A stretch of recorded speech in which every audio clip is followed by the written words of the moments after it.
Clark Jarstfer with GVC Mortgage. Thanks, Clark, for joining us. Yeah, thanks for having me, guys. Today we're going to talk about some myths surrounding VA loans. There's lots of myths out there for buyers and sellers, so we're going to talk about some myths and some facts. Clark, tell us a little bit about how you started out with GVC Mortgage. I actually started with GVC Mortgage about 5 years ago. I've been in the lending business for 7 years. I'm the branch manager at GVC Mortgage, which is a local mortgage company in Perrysburg. It's so rewarding seeing like first-time home buyers and helping veterans with VA loans and just being able to see the smile on people's faces when we close. So in helping veterans, a lot of people have some misconceptions about VA loans, either as military members themselves or a lot of times as sellers. So let's talk about some of those myths. So one of the myths are that VA loans take longer to close. Is that true? No, that's actually not true. So back in the day when VA loans first started, it became a fact that VA loans did take a little bit longer, but since VA loans have been around for a while and mortgage companies have kind of streamlined the process, as long as you're partnering with a good local lender who knows the VA guidelines and knows how to pre-approve you correctly, you'll definitely be able to close your loan in equally as long as it takes to close like an FHA or a conventional loan, if not faster.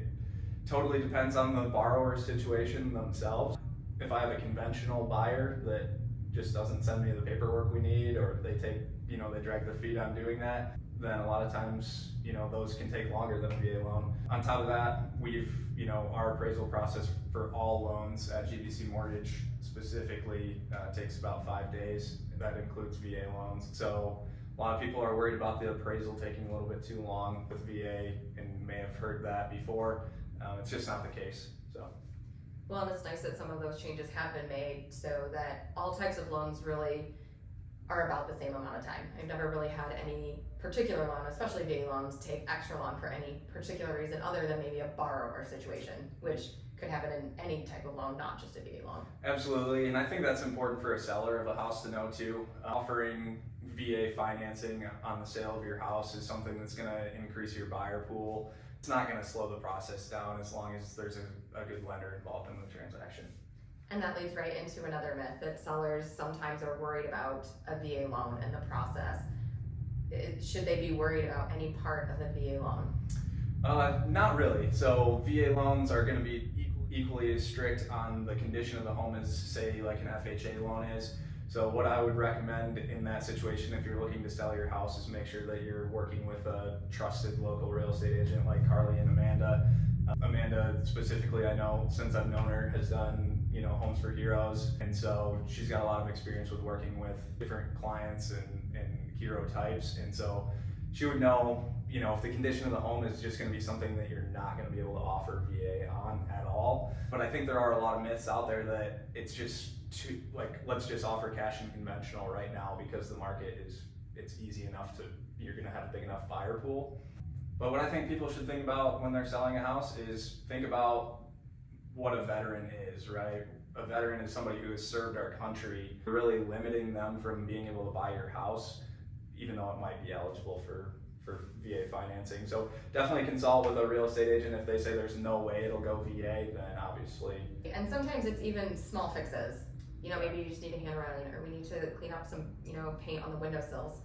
Those are easy fixes to open up your buyer pool to FHA and VA buyers who might come in then stronger than a conventional buyer. Yeah, I can't remember in 7 years in the business having a VA deal fall apart because of the condition of the home. Part of that is because, working with a good real estate agent, when you list your home, they know if it's going to or not.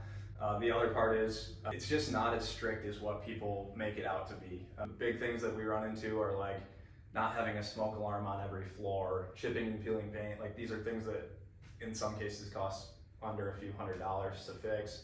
And really expand your buyer pool. Could open it up to where you might have a house where you don't have multiple offers on it. Now all of a sudden you do, and you're creating a bidding war because you have a bigger buyer pool.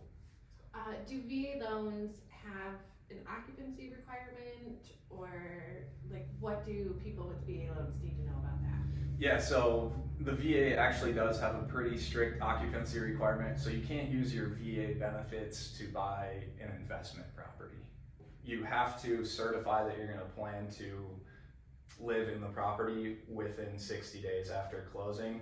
and it can't be a second home either. So with a VA loan, it's strictly for primary residence. That's also kind of nice for a seller to know maybe that if you're selling to a VA buyer, that they're going to be an owner-occupied buyer. Right. Yeah, a lot of people are emotionally attached to their house.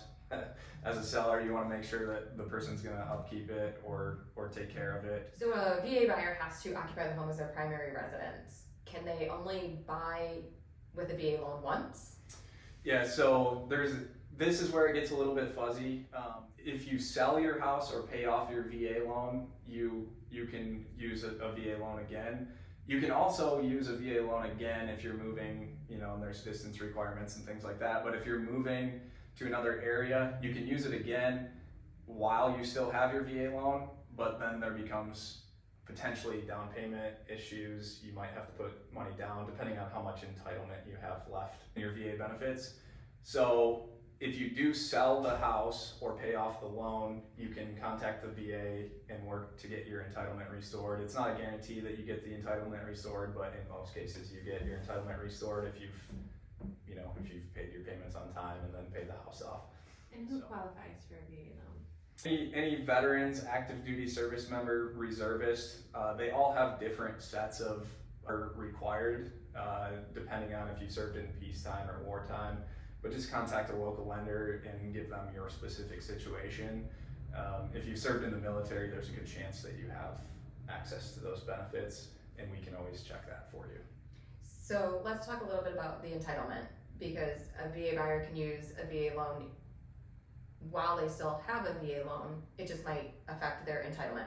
What exactly is entitlement? Yeah, so entitlement is a number that the VA comes up with that they use to determine how much of a loan they would back for a lender. So if you've already used some of your entitlement and have a VA loan currently, that means your entitlement is either going to be fully used or partially used. And from there, we would be able to calculate essentially what your maximum loan amount would be, how much you would have to put down. And so it kind of, getting two VA loans at the same time gets a little bit gray area. There's a little bit of a gray area there of what you're going to be able to do, and it might hurt some of the main benefits of a VA loan, like putting zero down and things of that nature. It might require that you put some money down. So we discussed a little bit about the myths and everything. What are some of the benefits to having a VA loan? Yeah, so the main benefit of a VA loan is that in most situations you can put zero down, like we briefly talked about. There's no private mortgage insurance on there like there is with like an FHA loan or a conventional loan if you put less than 20% down on conventional.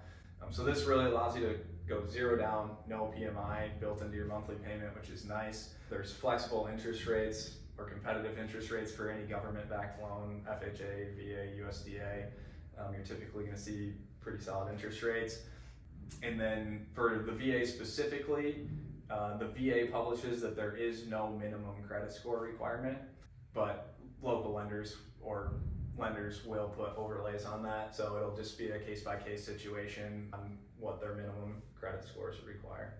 So a VA loan really is a beneficial loan for borrowers, and we want sellers also to know that they're not as scary as they sound or maybe used to be. Yeah, absolutely.